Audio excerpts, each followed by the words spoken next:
Good evening, everyone. David Cashman here with SEB Housing, and this is the lottery for the affordable units at Alexan, Kingston. So if you've gotten this far, congratulations on getting this far. The process is not over yet. However, there was a very good interest in this lottery. I know there's a lot of documentation that needs to be submitted with the lottery application. There were in total 22 households who are eligible for this lottery. There were another 40 households who tried who didn't get all of their documentation submitted. So nice work on getting all of your documentation submitted and for being eligible for the lottery. In a few moments here, I'll tell you about how the lottery drawing is going to go and what to expect moving forward in this process. I do want to emphasize that getting into the lottery is not the end of the process. It is a big step along the way. But as you'll hear me say, households do still need to be lease qualified with the leasing office, which is a whole nother step, but it's the next step. And so I'll talk about that in a moment.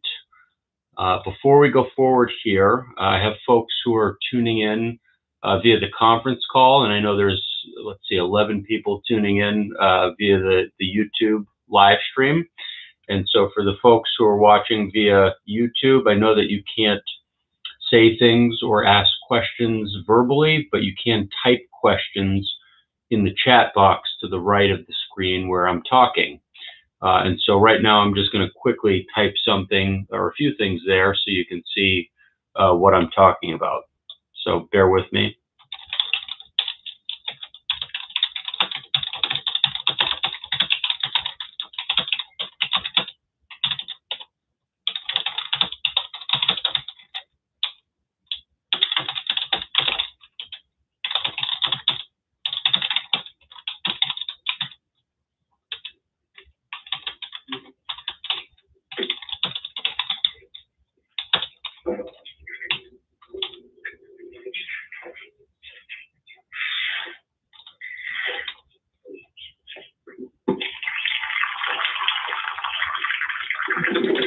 Okay, just typed a few things into the chat box so anyone watching on YouTube can see what I'm talking about. So I'm going to give you a little bit of information about how we're going to conduct the lottery and what to expect for next steps. And then once I've done that, I will pause for a few moments to see if anyone, whether it's someone who's on the conference call or on YouTube, has any questions. And then I will proceed to do the actual drawing. So there's already a question about how many 3-bedroom applicants. Hold on just a minute. I'm going to give you that information. Okay, so let me, I'm going to pause taking questions right now. I'm going to give you the background information, and then I will pause before doing the drawing to take any questions. So in total, 22 completed applications from eligible households. We will do the drawing, and from the drawing, we will create the waiting list. The waiting list essentially just establish an order of priority for the order in which households are going to get to move forward in the next step of this process, which is to complete a lease application with the leasing office. So I know waiting lists can make it sound like, you know, units aren't available. Don't get confused. They are available. The waiting lists for you are just establishing the order in which you'll be able to move forward and apply for those units. Please remember, in this program, in all lotteries we run, we do have to give priority for the larger units, the 2- and 3-bedroom units, to larger household sizes who need all of those bedrooms. So independent of where a household is drawn in the lottery, you know, a single person household, if they applied for a 2-bedroom or a 3-bedroom unit, is not going to be the first person on the waiting list because the program says that they're overhoused in one of those units. Okay. So what that means as well is that when I do the drawing, you can't tell in real time exactly what it means because all these different households are mixed in. But the good news is we will sort the results and create the waiting list, and we will send them to you by tomorrow, midday at the latest. And when you get the waiting list, then you'll be able to see, okay, here's exactly where I am on the waiting list relative to the other households on that waiting list. So you won't have to wait too long to know exactly where you stand. And it is true that generally being drawn earlier is better than being drawn later, but it is not the only factor. Okay, again, for larger unit sizes, we do have to give priority to larger household types.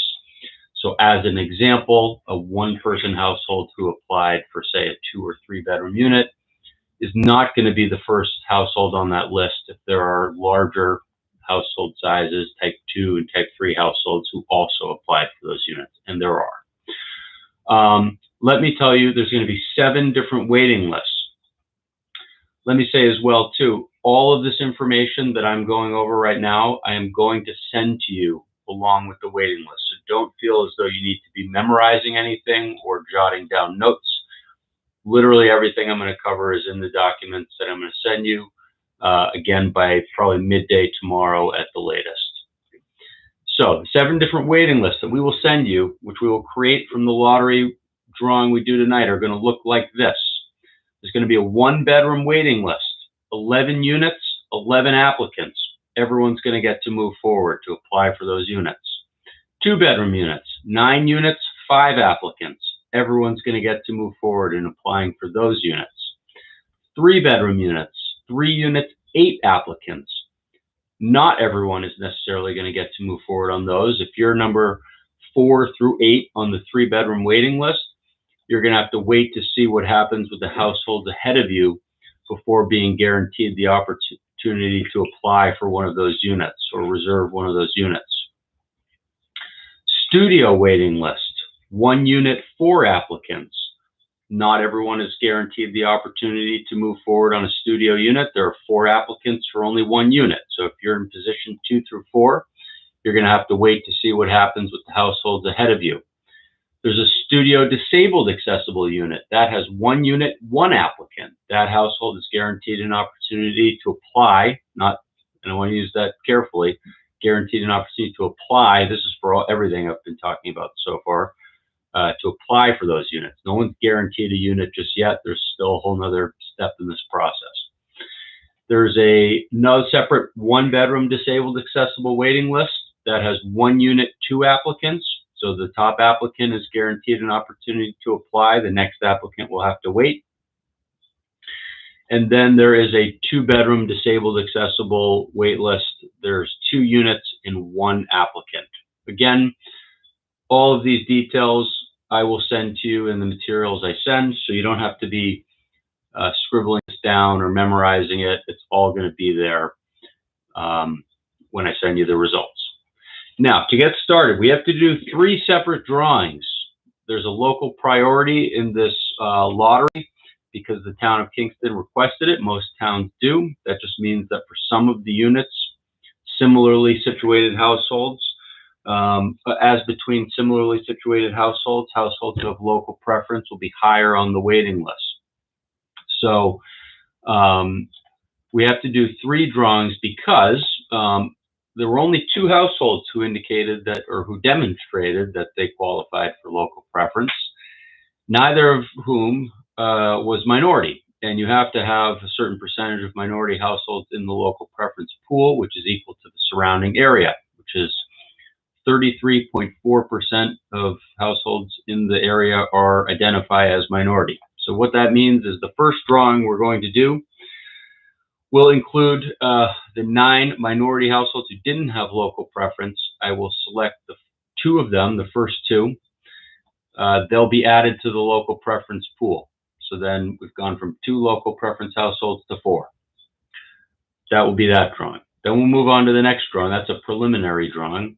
Then we'll do the local preference drawing, which will now have 4 households in it. I'll pull their numbers out of a box. I'll show them up to the screen as I go and call them out. And then once that's done, I will take those 4 households, add them to the general pool. There's all 22 of those, and I will pull all 22 numbers out of the box, and I'll show them as I go. I have to scribble down, I have to take notes of the order in which I draw them, so bear with me. I need to show them up to the screen, and then also take notes. So it might take me a sec as I go through, but I'll try and do it as quickly as I can.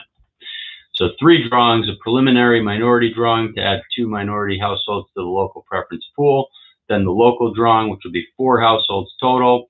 Take all of those households, put them in the general pool. That'll be the 3rd drawing with all 22 households.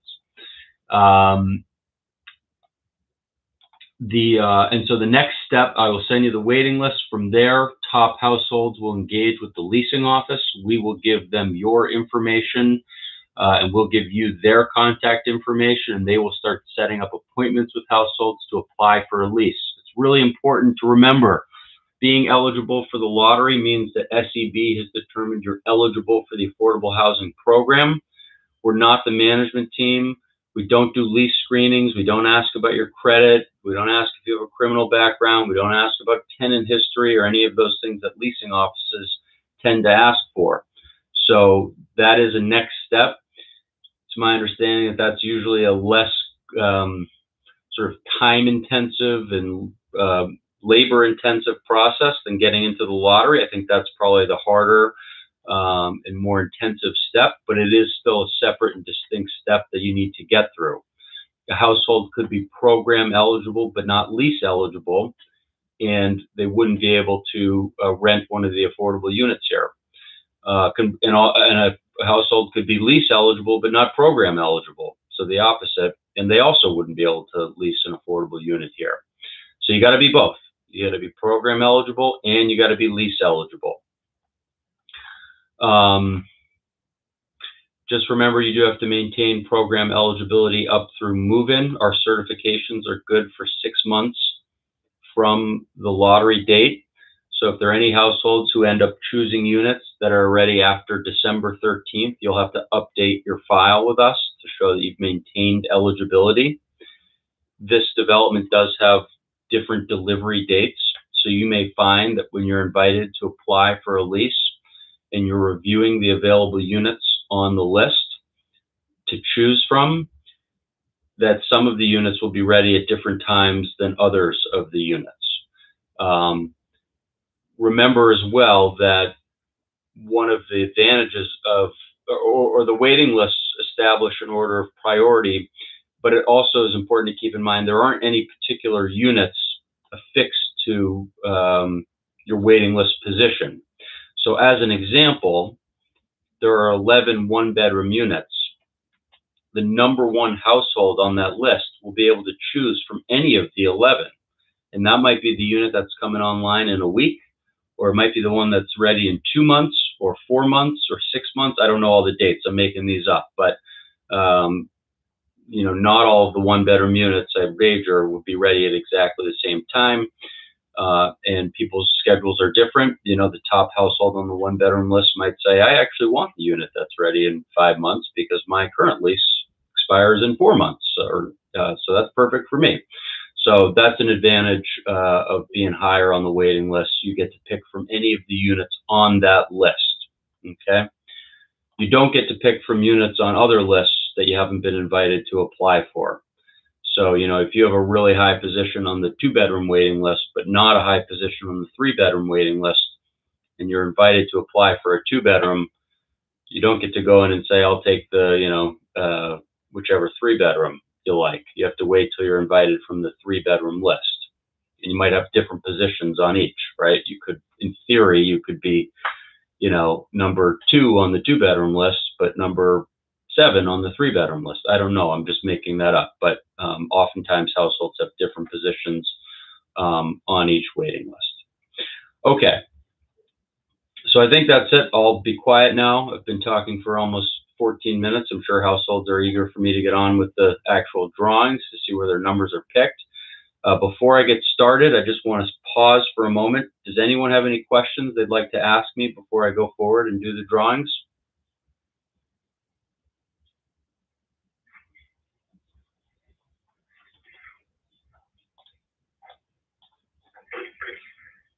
Okay, so I don't see any, so I'm going to move forward with doing the actual lottery drawing. And then once that's over, I'll pause for, you know, any other questions that folks may have. Okay, so first drawing is our minority drawing. Okay, so we have a question. If we're not picked, what happens to the application? Good question. Everyone's picked. Okay, everyone's going to get picked in this lottery, and everyone's going to have a position on a waiting list for a bedroom size that they qualified for. So if you applied for both 1-bedroom and 2-bedroom units, and you were eligible for both, and that's in that lottery application number we sent you, then you will have a position on both the 1-bedroom and the 2-bedroom lists. Now, I can't say exactly where you'll be, but you'll be on there. And if you remember, there are more 1-bedroom and 2-bedroom units than there were households who qualified for those units. So everyone on the 1-bedroom and 2-bedroom lists is going to get invited, and I'm not speaking about the disabled accessible 1-bedroom and 2-bedrooms, but the other ones. Everyone who's on those lists will get invited to move forward to apply for a lease. So everyone gets picked. There aren't the sort of traditional winners and losers as sometimes people think about in lotteries. So hopefully that answers your question. Any other questions before we get started? And I'm going to just draw my blind down, excuse me, before we do this.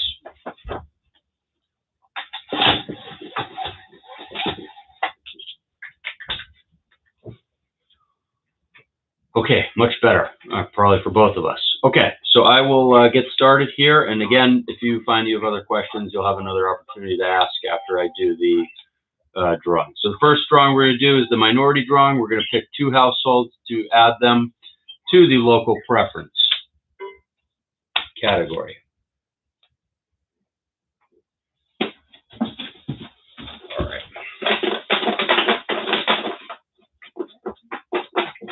Shaking up the box here for the folks who are on the call. You can't see me, but I got my numbers in the box. I'm going to pick out 2 of them. These households will be given local priority status. So the first one is A.005.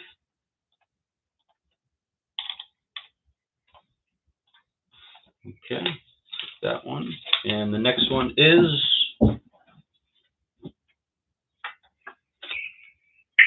A.003. A.003.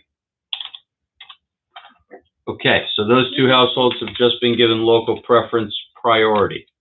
That was just a preliminary drawing. It doesn't really decide anything other than giving those 2 households local preference priority. All right, now we'll do the local preference drawing. It's only 4 numbers. It's going to go quickly.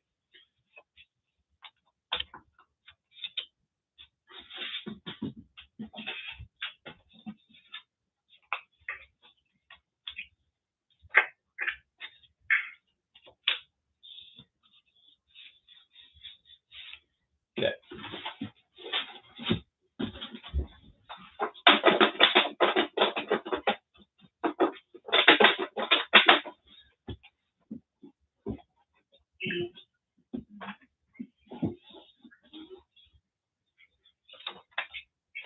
Okay, A.011. A.011. That's the first local preference household picked. Next one is A.003. A.003. Next one is A.015. A.015. And the last one is A.005. A.005.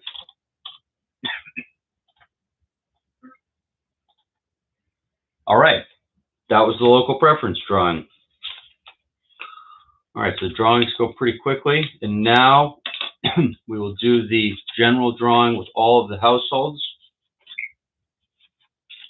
It's going to be all of the households who qualified for the lottery.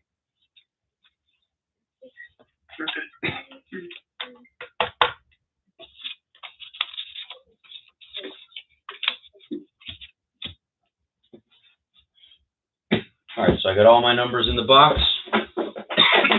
Shake it up.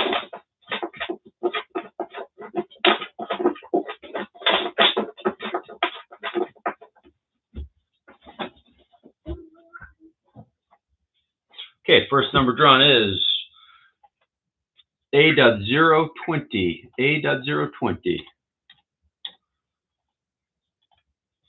Next number is A.016. A.016. Next number is A.021. A.021.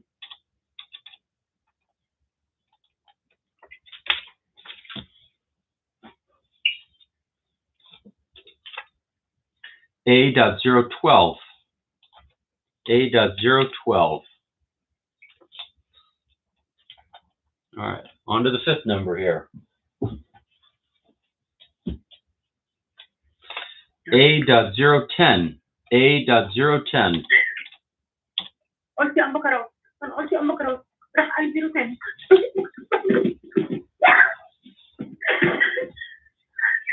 Next number is A.008. A.008.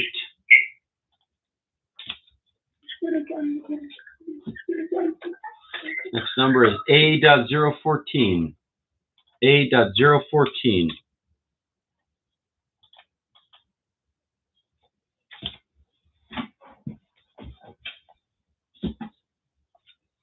Next number A.007. A.007.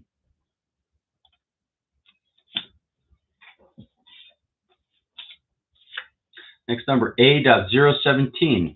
A.017.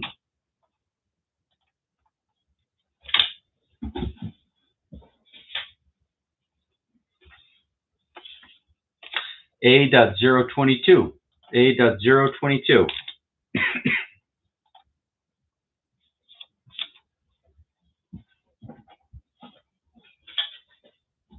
Next number is A.018. A.018.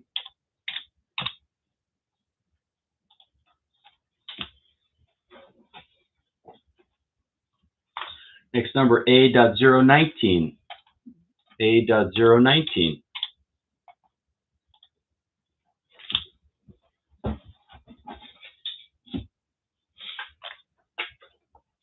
A.013.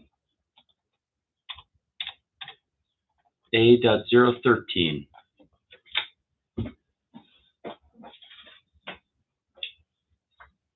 Next is A.001. A.001.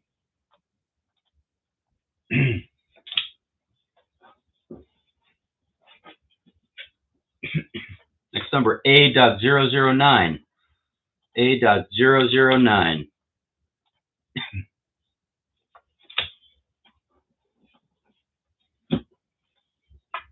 Next is A.015. A.015.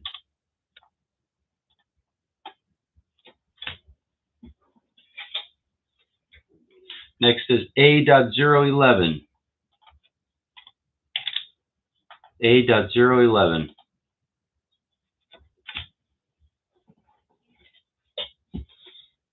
Next is A.003. A.003.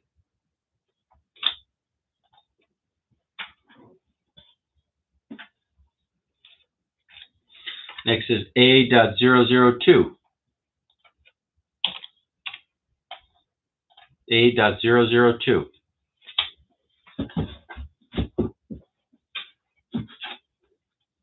Next is A.006. A.006.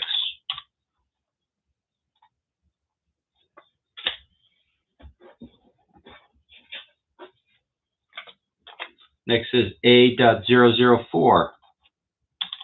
A.004. And then last is A.005.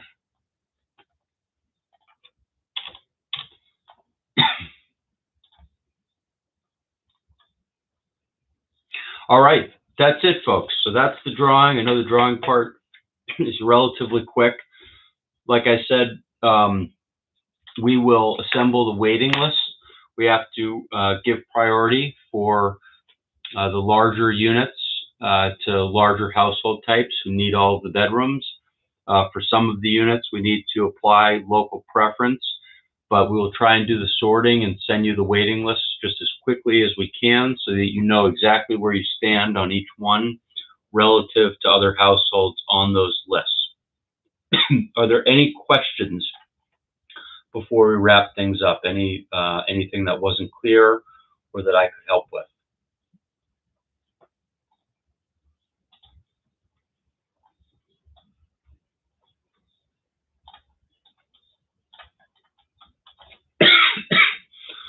All right. Well, thank you everyone for tuning in. It looks like everyone has an email address associated with their application, so we will email you the results. So just keep an eye on your email, and you will be receiving those waiting lists again by the latest should be midday tomorrow. So thanks again, everyone. I hope you have a great night and good luck moving forward in the next step of this process.